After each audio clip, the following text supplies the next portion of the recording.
Mateus 6, verso 13.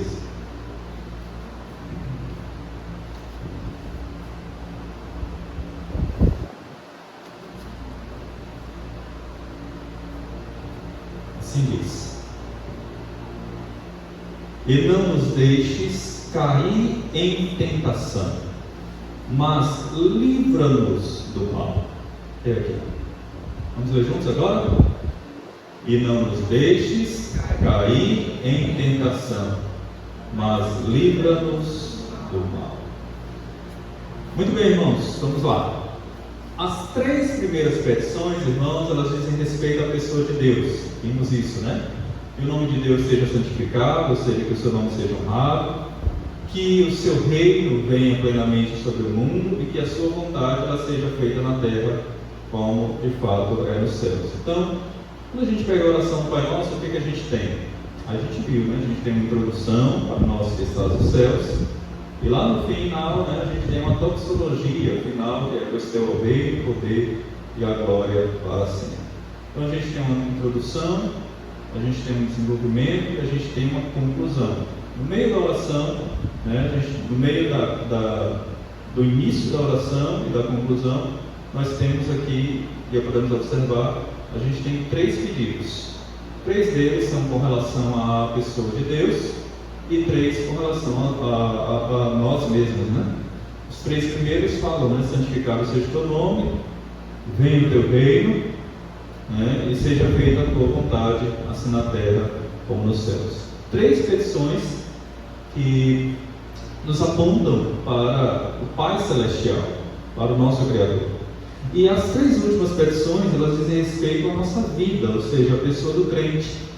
E aí a gente vê, né? A gente pede pelo pão, a gente pede pelo perdão, e hoje nós vamos aprender e nós pedimos ao Senhor pela preservação da tentação, que Ele não nos deixe cair em tentação.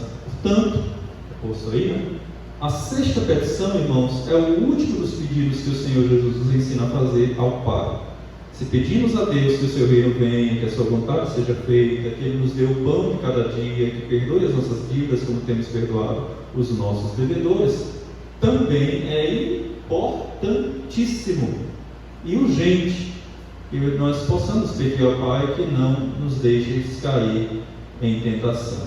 Quando oramos pelo pão de cada dia, né, pedimos provisão do alimento para o corpo. Quando oramos pelo perdão, pedimos pela provisão para com os relacionamentos, né? Senhor, me ajuda a perdoar, como também sou perdoado pelo Senhor.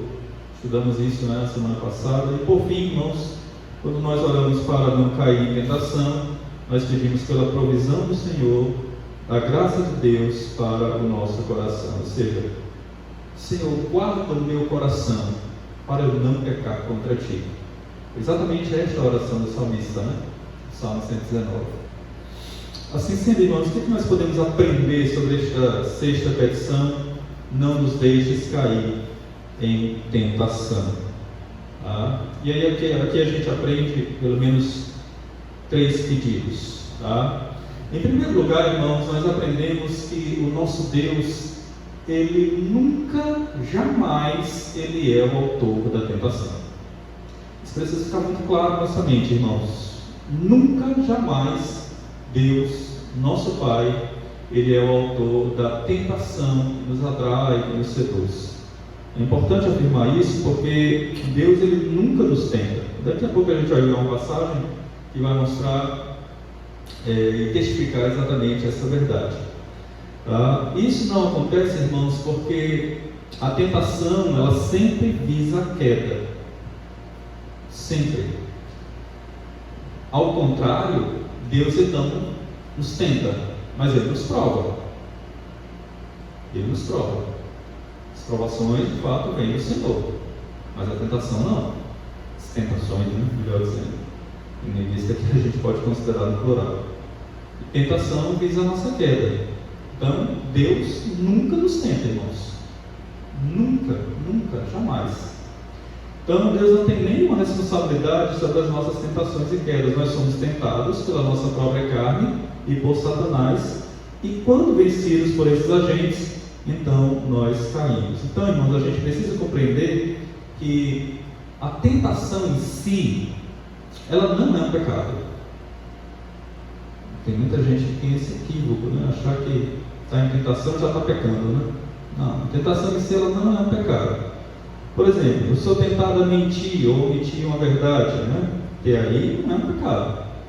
Mas o pecado é quando eu me deixo ser levado por essa tentação e eu acabo faltando com a verdade, mentindo, e até uma quebra do mandamento.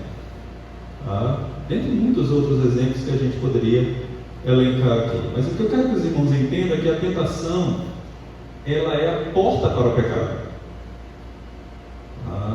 É exatamente o acesso. É por isso que Deus, na verdade nós pedimos, né, ao Senhor que nos guarde, que nos livre de cair em tentação. Não é de nos livrar da tentação, porque ela chega. Mas é que Deus nos livre de cair quando nós realmente formos tentados. Porque, irmãos, em vindo a tentação, se nós estivermos vulneráveis, olha, irmãos, a chance de nós cairmos é muito grande. A probabilidade para poder cair realmente é muito grande. Portanto, vale a pena sempre lembrarmos que nós somos tentados pela nossa própria carne e nós somos tentados por Satanás. Pela nossa própria carne, nosso desejo, nossa cobiça e também por Satanás. Agora veja, embora isso seja verdade, nós precisamos ainda considerar que tudo que acontece no mundo está debaixo do controle de Deus. Portanto, irmãos, mesmo as tentações que nós sofremos, mesmo as quedas que nós iremos incorrer, tudo isso está debaixo do controle e do governo de Deus. Nada acontece fora do controle, do governo do Senhor. Daqui a pouco a gente vai esclarecer isso melhor. Então, irmãos, em primeiro lugar, Deus não nos tenta. Jamais nós somos tentados pelo Senhor. Nós devemos pedir ao Senhor que nos livre de cair quando a tentação realmente surgir. É isso que nós precisamos entender. E a gente precisa entender que nós somos tentados, temos três grandes inimigos, né? A carne, o mundo e o inimigo das nossas almas, que é Satanás, né?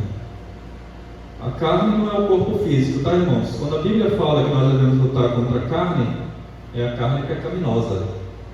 É esse nosso desejo, da inclinação realmente de fazer tudo aquilo que é mal, ruim, pecaminoso. A Bíblia não está se referindo ao corpo físico, tá? Carne e osso. Mas ela está falando da natureza pecaminosa, do homem caído, que são as nossas vontades, paixões, concupiscências, né? Abolição. Então, quando a Bíblia fala da carne, ela está falando desses desejos maus, irmãos, que muitas vezes nós nutrimos na mente, nutrimos no coração, e que acabamos por, muitas vezes, ceder, e aí falhamos contra o Senhor. Somos também tentados pelo mundo, e esse mundo não é a criação, tá? Não é a árvore, nem o mar, nem o sol, não é as coisas que realmente Deus criou em termos do mundo criado pelo Senhor. O mundo aqui, esse sistema de valores que é contrário à palavra do Senhor, que desagrada a Deus. Aí nós precisamos lembrar ainda que tudo isso também, irmãos, está sob o efeito do pecado.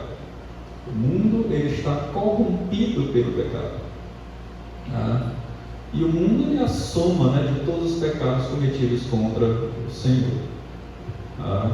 E por fim, para completar essa tríade dos inimigos, né, nós somos atacados pelo próprio Satanás.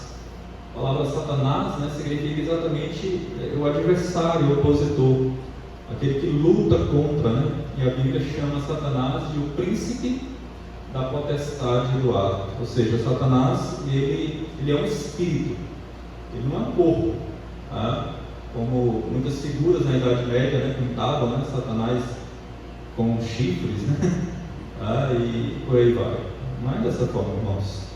Satanás ele usa pessoas, né? Ele usa os sistemas deste mundo corrompido exatamente para poder, muitas vezes até, afastar o cristão dos caminhos do Senhor. Então é muito importante nós entendermos e compreendermos exatamente esta verdade. Segundo lugar, ver aqui. É exatamente isso que estávamos dizendo. Nós somos tentados por essa tríade do mal, né? Carne, o mundo, Satanás. Carne não é o corpo físico, mas é a natureza pecaminosa do homem caído, as nossas paixões, volições, concupiscências. Concupiscência é exatamente o desejo desenfreado, tá? E nós somos realmente, irmãos, tentados dessa forma. O mundo, que não é a criação, mas o mundo que é a soma de todos os pecados cometidos, é exatamente, irmãos, o sistema de valores do mundo.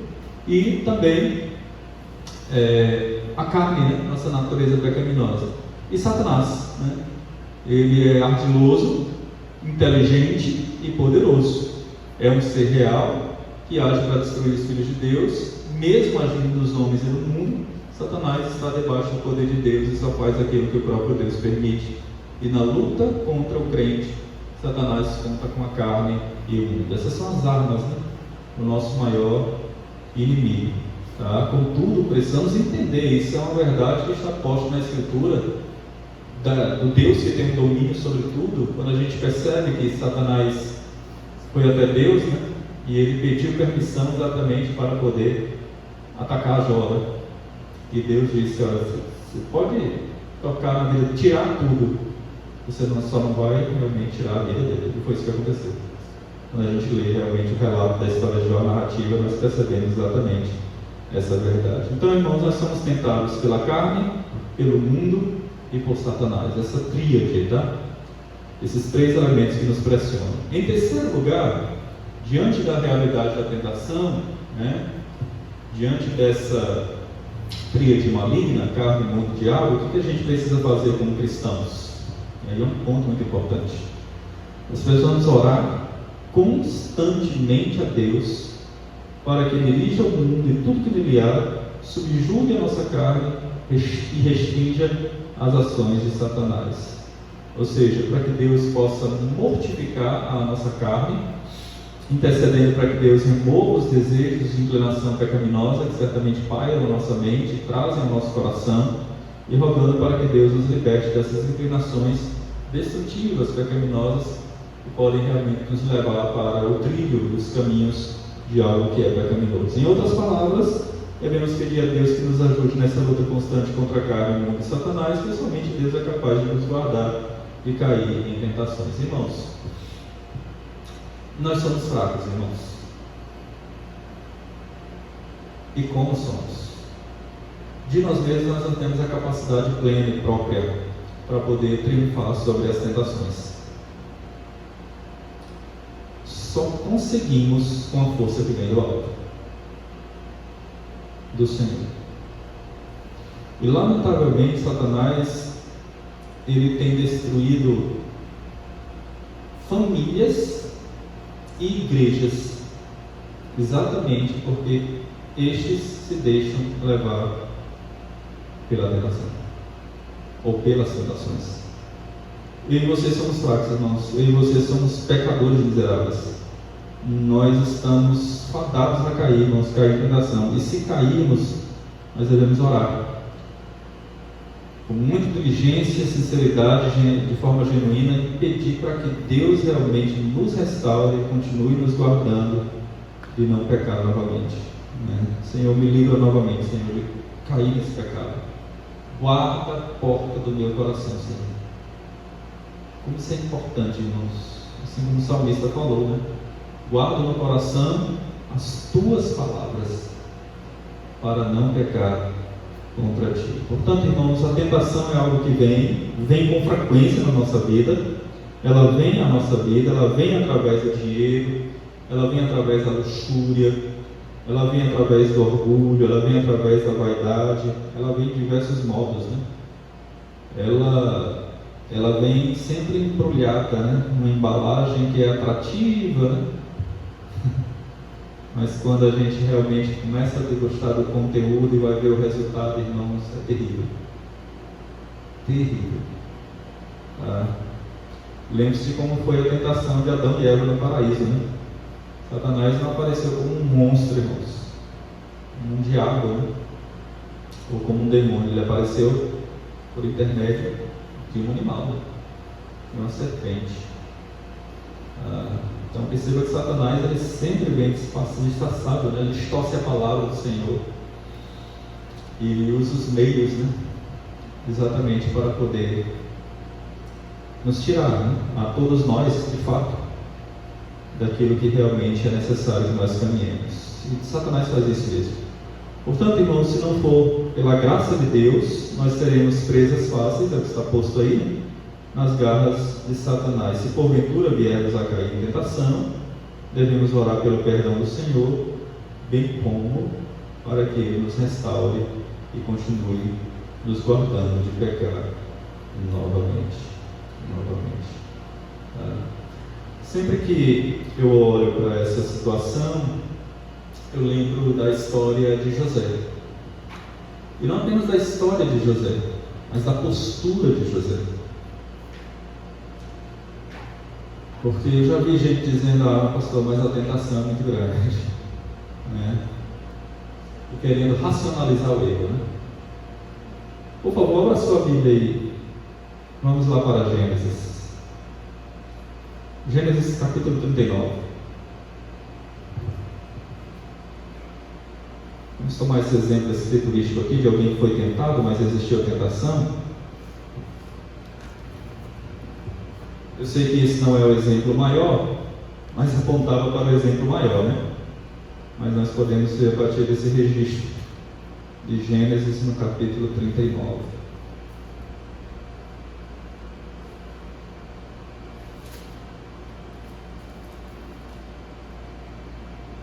Muito bem. Esse texto aqui a gente vê, né? A pessoa de José do Egito, foi levado ao Egito e vendido por seus irmãos, por essa razão ele estava lá, né?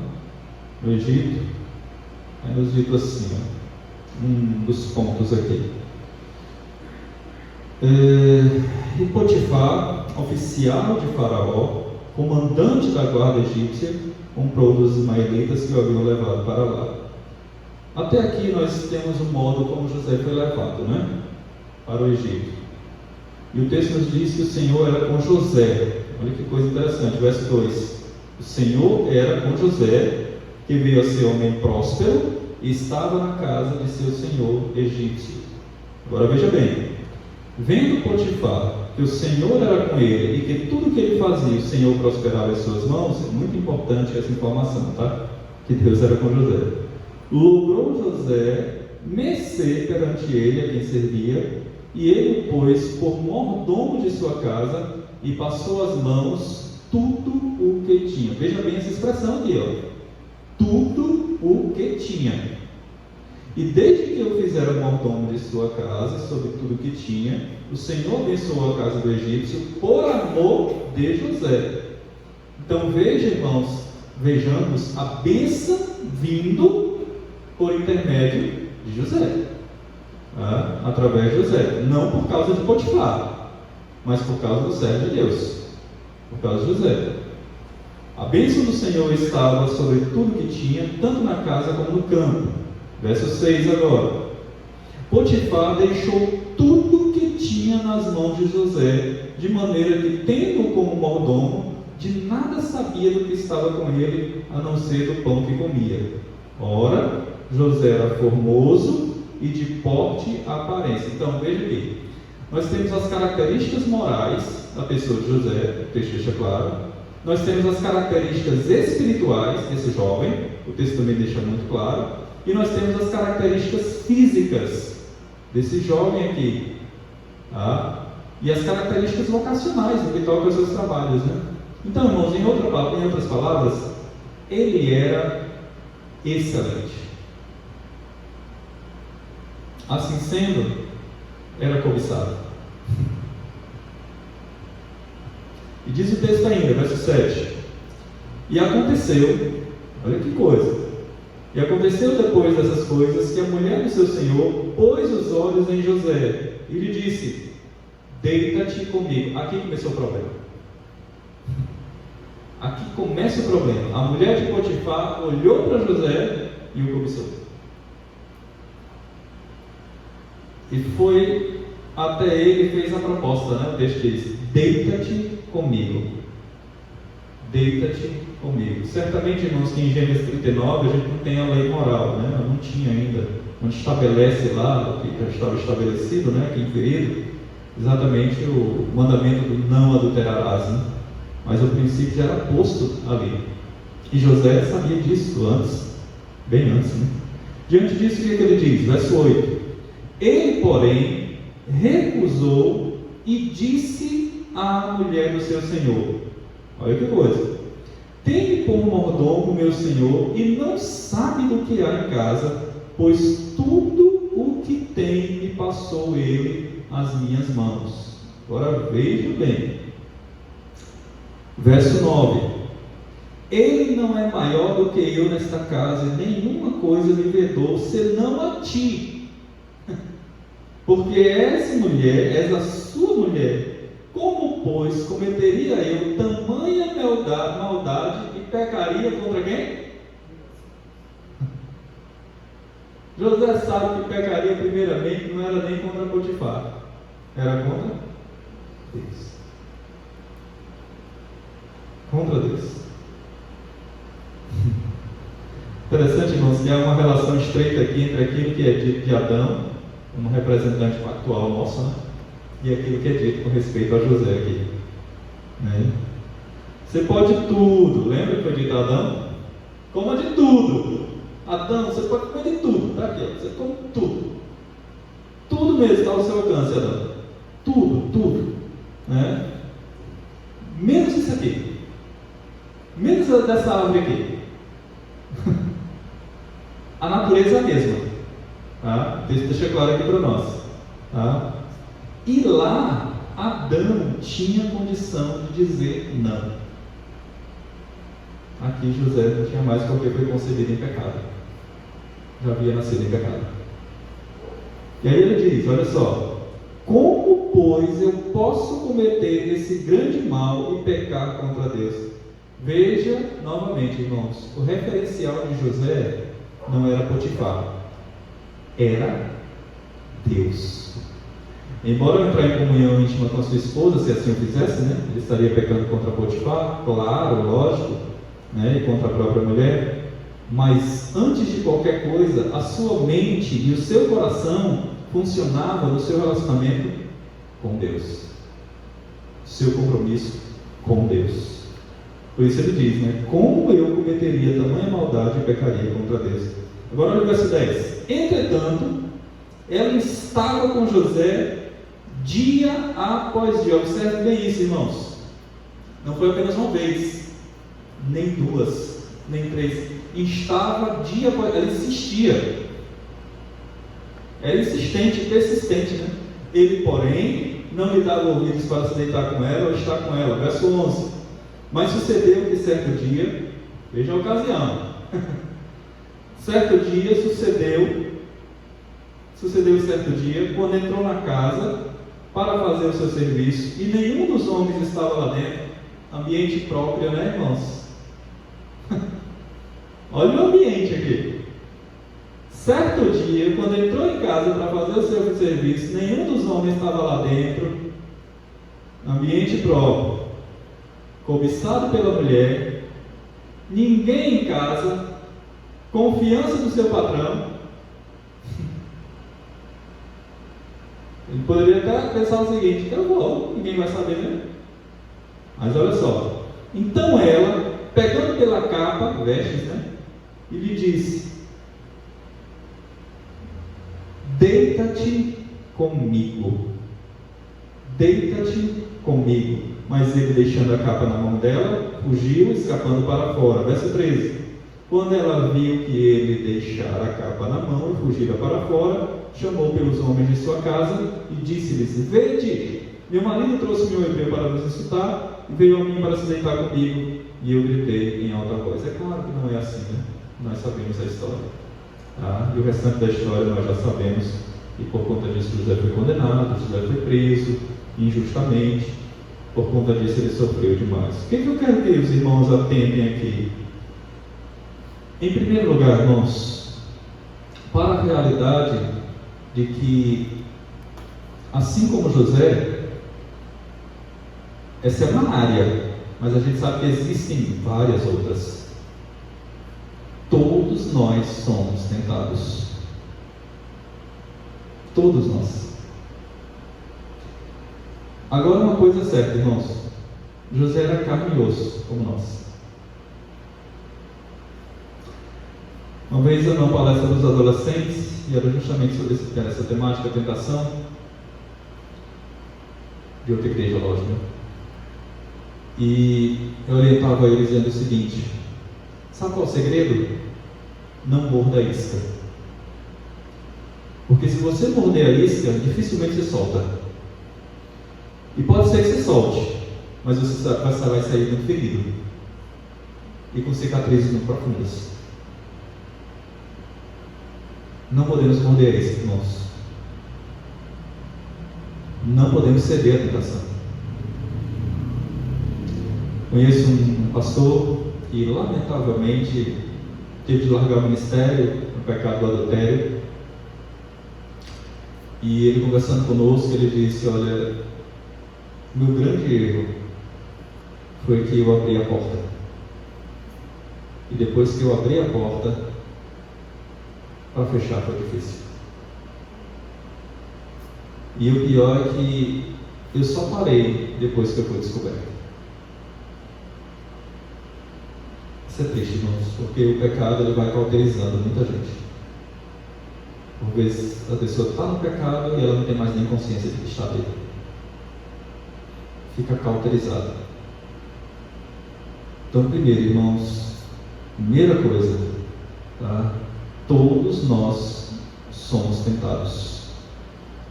Segundo, que a tentação, se fosse concebida aqui no caso de José, o que ele diz? Eu pecaria contra o Senhor. E nós precisamos ter essa consciência também. Irmãos, nós não podemos desagradar aquele que nunca nos desaponta, que é o Senhor. Terceiro, irmãos, que Deus deve ser o nosso maior referencial, tá? Quando nós passarmos por isso. E quarto, que nós devemos ter consciência de que nós não devemos brincar com as tentações. Nós precisamos fugir dela. O que José fez, irmãos? Olha que coisa, né? Isso não foi sinal de covardia, não, foi sinal de sensatez. O que ele fez? Fugir. Irmãos, não encaremos de frente, porque a gente vai cair. Uma hora a gente cede, se a gente for achando que é forte o suficiente para encarar. Não somos, irmãos. Não somos.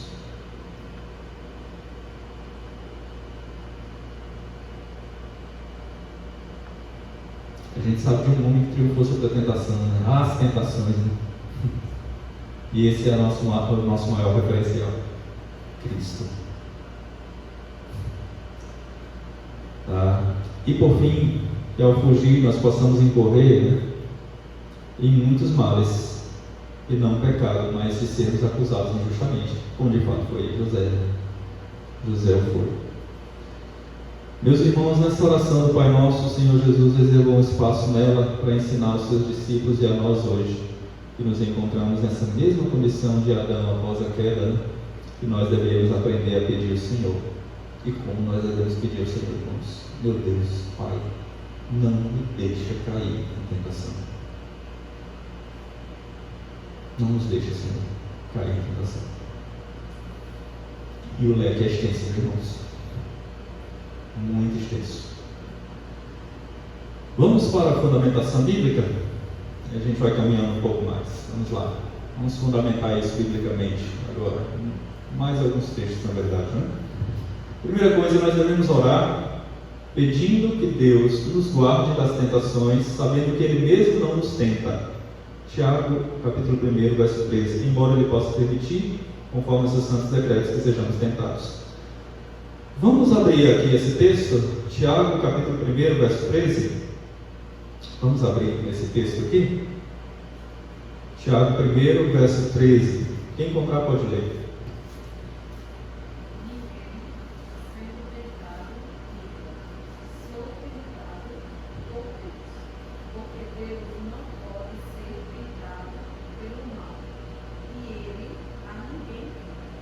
Olha só. Primeiro, isso deixa claro aqui para nós, né? Deus não pode ser tentado, porque Deus conhece todas as coisas. Né? O texto também mostra que Deus não pode ser levado ao pecado, porque Deus não peca. Né? A natureza de Deus é de um Deus santo, puramente santo. E ao mesmo tempo, o nosso Deus também, o texto deixa claro, né? Ele não tenta ninguém. Ele não vai nos colocar em uma situação em que Ele sabe que nós podemos ser vulneráveis a cair. Ele não vai fazer isso. Ele nos prova, mas Ele não tenta. É diferente. Tentação e provação são duas coisas diferentes. Né? Duas coisas completamente diferentes. E aí a gente pode pegar, por exemplo, o caso de Abraão, né? Em Gênesis 22. Quando Deus pede para que Abraão fosse lá, né, e sacrificasse o seu filho, era óbvio que Deus não queria a morte de Isaac. Era óbvio, irmãos. Deus, na verdade, estava testando Abraão. Estava testando a fidelidade de Abraão, a obediência, né, dele, a fé dele. Né? E esse era o objetivo. Então, irmãos, a provação, ela visa o nosso crescimento. Abraão foi provado. Né? E, como já acabamos de dizer, Jesus, no caso, ele foi tentado porque o diabo queria que ele caísse. Ele queria que Jesus quebrasse a palavra do Pai. E se Jesus quebrasse a palavra do Pai, nós sabemos que Satanás triunfaria. Portanto, em primeiro lugar, Deus não nos tenta. Agora vejamos outra coisa, irmãos, porque toda tentação está debaixo da permissão de Deus. Ou seja, não há nada que vá acontecer na nossa vida, nenhuma tentação que seja fora dos planos de Deus. Vamos abrir aí Jó, melhor dizendo, capítulo 1, verso 12. E depois, capítulo 2, verso 6. Jó, capítulo 1, verso 12. Quem encontrar pode ler, por favor. Disse o Senhor a Satanás: eis que tudo quanto ele tem está na tua mão. Somente contra ele não estendas a tua mão. E Satanás saiu da presença do Senhor. Olha que coisa interessante, né? Tudo quanto ele tem, questões materiais, né, está em tua mão. Somente contra ele não estendas a mão. Ou seja, Deus deu permissão, né, para Satanás atacar Jó. Mas você não vai fazer nada contra ele. Você pode tirar tudo dele, mas não a vida. E é interessante que o texto diz: Satanás saiu da presença do Senhor. Então perceba que a ação de Satanás, ela é limitada pelo poder de Deus. É por isso que o crente, ele não precisa ter medo do diabo, tá? Ele não deve ter medo de Satanás, não. E nem esses trabalhos, né, que fazem, né, contra o cristão. Alguém vai dizer que o diabo e o cão está na coleira. Domesticado, né? Por Deus, é verdade. Com toda certeza. Mas por outro lado, irmãos, mesmo sabendo disso, a gente nunca pode perder de vista que Satanás, ele é astuto, ele é sutil, ele é inteligente. Ele sabe o que ele está fazendo, ele sabe onde é que ele quer chegar, sabe mesmo. Vamos lá, vamos agora ver o verso, capítulo 2, verso 6, o que é dito aí, ainda em Jó, capítulo 2, verso 6.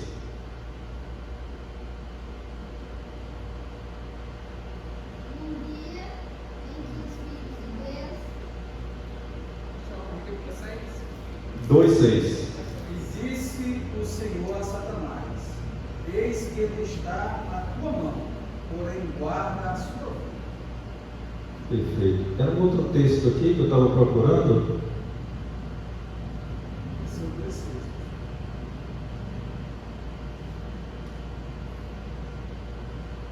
Não estou encontrando aqui a referência, não.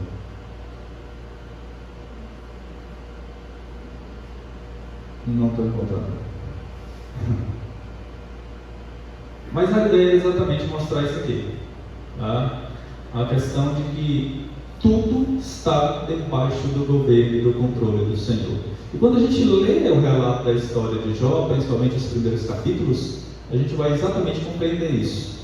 E até mesmo as tentações que nos advêm, elas estão debaixo do governo e do controle do Senhor. Tá?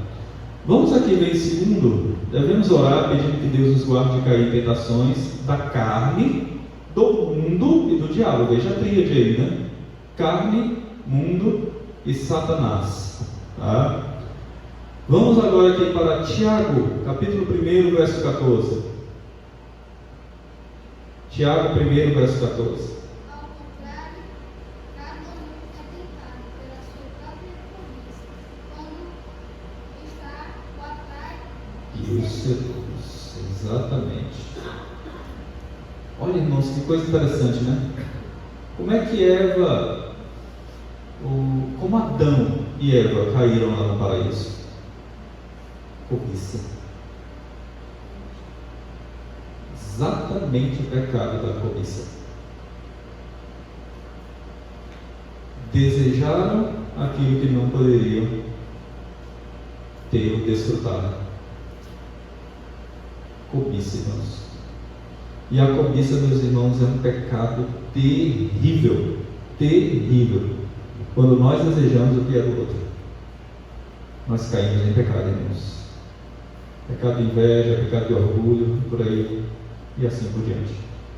Vamos ver ainda esse texto aqui, do apóstolo Paulo. Vamos lá, Gálatas 5,17.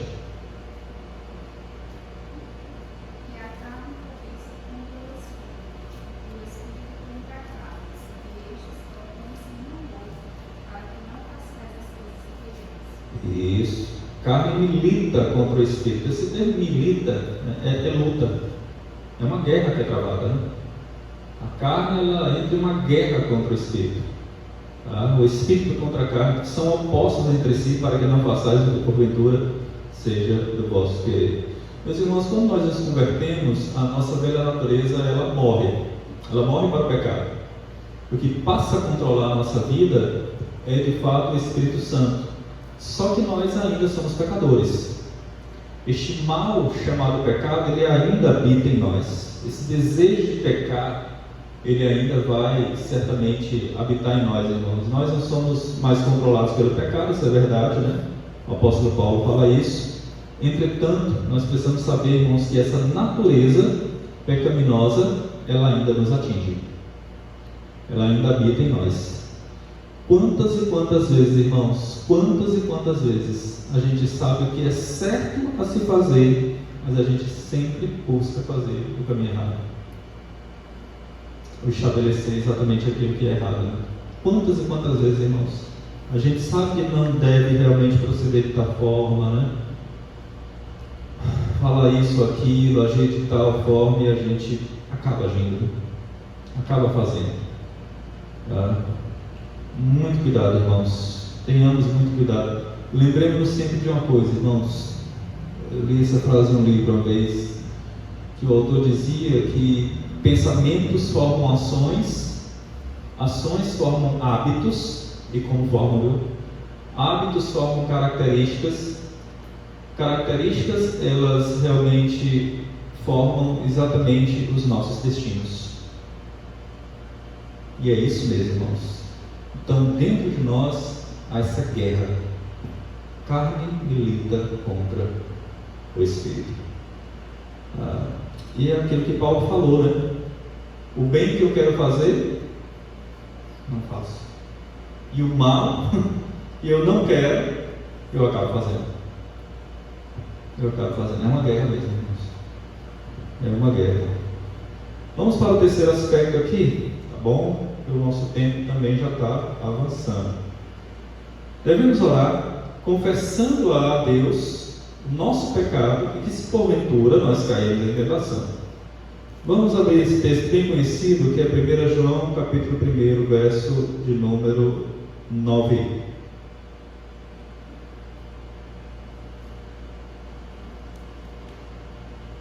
João 1, verso 9. Bem conhecido, né? Se confessarmos os nossos pecados, Ele é fiel e justo para nos perdoar os pecados e nos purificar de toda injustiça. Isso aqui é uma promessa, né? Uma grande promessa. Agora, é necessário que nós realmente confessemos ao Senhor. O pecado não pode ficar ocultado. Ele deve ser trazido ao conhecimento do Senhor. com a disposição de um arrependimento genuíno. O arrependimento genuíno ele gera ações concretas de abandono do pecado e de uma vida realmente santificada, separada e consagrada ao Senhor. Portanto, se caímos em algum pecado, em alguma tentação, nós devemos orar, pedir perdão a Deus, pedir para que Deus nos ajude a crescer, a não cair na tentação, a fugir dela e realmente agradar assim ao Senhor. Vamos para algumas aplicações práticas e aí a gente encerra. Primeira coisa, meus irmãos e irmãs, oremos reconhecendo que somos pecadores. E por isso nós somos passíveis realmente de pecar contra Deus. Não pense ou não pensemos que estamos isentos de cair em tentação, pois aquele que pensa estar em pé deve tomar cuidado para quê? Não caia.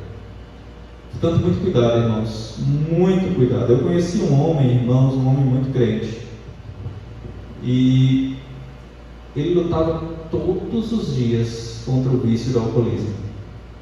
Todos os dias, irmãos, e aquilo era uma luta diária na vida dele. E certa vez, em uma reunião de oração, ele era um homem muito crente, muito sério, muito comprometido na igreja, e numa certa ocasião, uma reunião de oração, a gente assentado ali, e ele falou o seguinte: irmãos, eu quero agradecer a Deus, porque hoje faz 182 dias que eu não coloco uma gota de álcool na minha boca.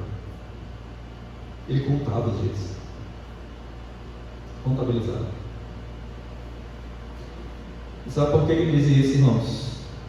Porque ele entendia que essa é uma luta diária, todos os dias, todos os dias. Você pode vencer hoje, você pode vencer amanhã, mas depois você pode cair. Então, cada dia é uma luta, irmãos. E ele dizia assim, cada dia é um leão que a gente tem que matar. E é mesmo. E a gente sabe que esse leão está pronto para devorar. É uma luta, irmãos, diária. Então, não ache que você matou um leão e que não virá outro amanhã, tá? Irmãos, saibamos que a tentação, as tentações, elas virão todos os dias. Todos os dias. É que nem na casa que a gente morava, eu inventei de criar uma grama, e a Kenia sempre disse: não faz isso. Não escuta a mulher? Teimoso foi criar grama. E irmãos, que negócio trabalhoso. Limpava lá direitinho, deixava caprichado. Depois de alguns meses ia chuva, crescia, aquela erva daninha, aquelas chamadas tiriritas, para arrancar era trabalhoso. E é exatamente isso, irmãos. Exatamente isso. Você corta, mas não tiver cuidado, vai crescendo. Vai crescendo. Que nem barba, Você corta hoje, amanhã cresce de novo e assim vai. Você tem que matar isso todo dia, irmãos. Todo dia. Não tem para onde correr. É uma realidade diária. Diária, irmãos. E nós estamos nessa luta. E que luta, irmãos.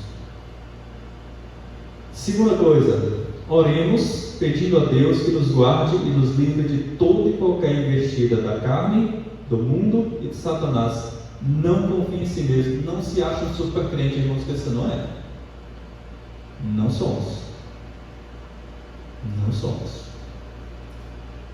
Mas confie no poder de Deus que pode te guardar, e lembre-se que só Deus pode te guardar das influências do mundo, da corrupção da carne e das ações do diabo. Então, se nessa noite eu posso dar um conselho aos irmãos, o conselho é o seguinte: você diga para Deus o seguinte: Deus, guarda o meu coração, Senhor, de não pecar contra Ti.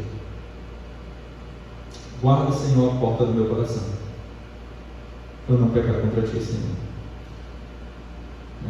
Exatamente aquilo que o salmista falou, nós já recordamos aqui.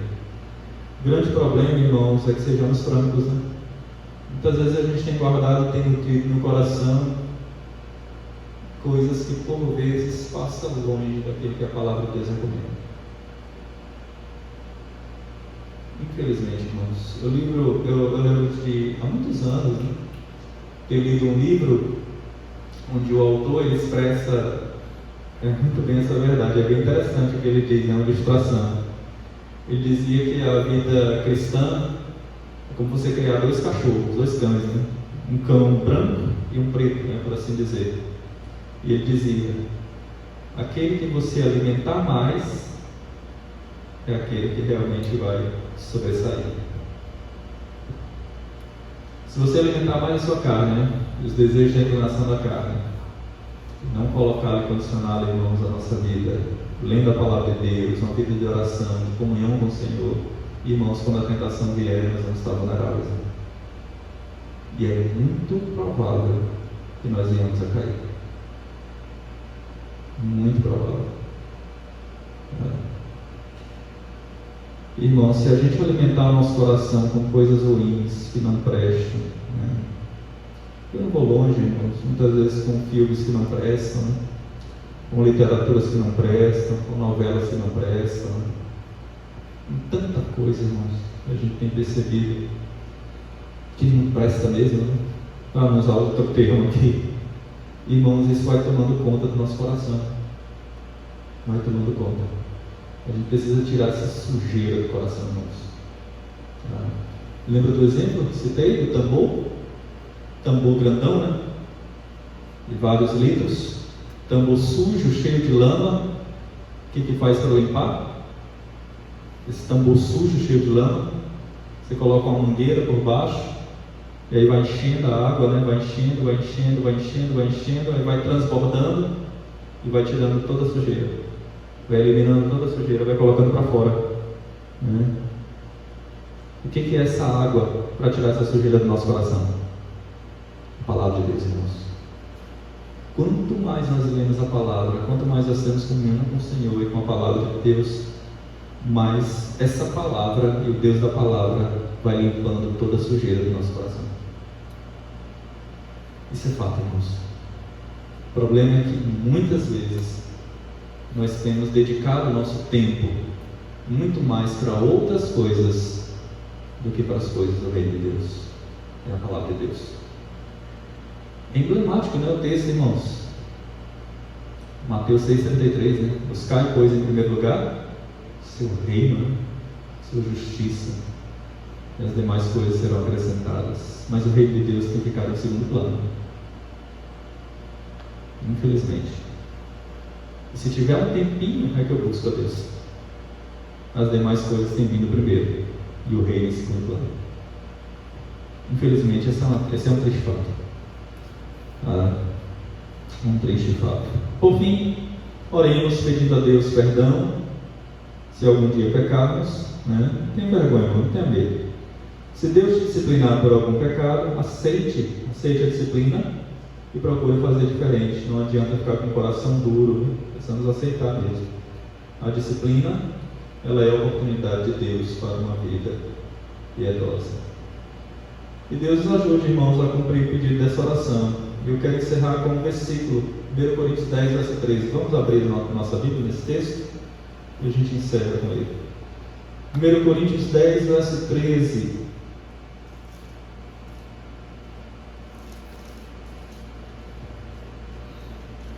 Coríntios 10, 13. Olha só. Não vos sobreveio tentação que não fosse humana. Ou seja, toda tentação é humana, tá? Não é divina. É o diabo usando as coisas desse mundo para nos tentar. Toda tentação é humana. Em que área for. Sexo, dinheiro, cobiça, orgulho, poder, seja onde área for. Agora veja. Mas Deus é fiel e não permitirá que sejais tentados o quê? Além das nossas forças. Ou seja, nenhuma tentação vai ser mais forte que você. Eu lembro que há muito tempo atrás eu fui me aventurar em fazer academia. Pensando de novo. E eu me recordo que o instrutor, né, disse: você está fazendo errado, né? E eu pegava o peso e colocava, colocava de um lado e colocava do outro. Ele disse: você não vai aguentar. E aí eu ia lá com a ajuda dele, e aí ele reduzia, tirava um pouquinho de um lado, tirava um pouquinho do outro. Chegou aí só com ferro.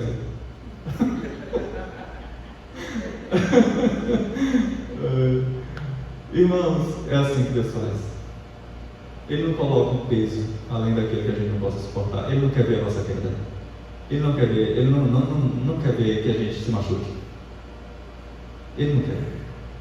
Ele não deseja isso, irmãos. Deus sabe até onde a gente pode suportar. Vencer e triunfar para a glória dele. E esse texto é muito emblemático. Deus é fiel e não permitirá que sejais tentados além das nossas forças. Pelo contrário, veja bem, quando vier a tentação, juntamente com a tentação, vos proverá o quê? Livramento. De sorte que a possais suportar. Louvado seja Deus, irmãos. Graças a Deus que nós temos a ajuda dele, a ajuda do alto, para podermos triunfar sobre as tentações. Não somos melhores que ninguém. Todos nós somos dependentes da força que vem do Senhor. Todos nós. E a nossa oração deve ser exatamente essa, meus irmãos. Senhor, guarda a porta do meu coração, para que eu não peque contra ti. E eu quero, Senhor, guardar no meu coração a tua palavra. A tua palavra, Senhor.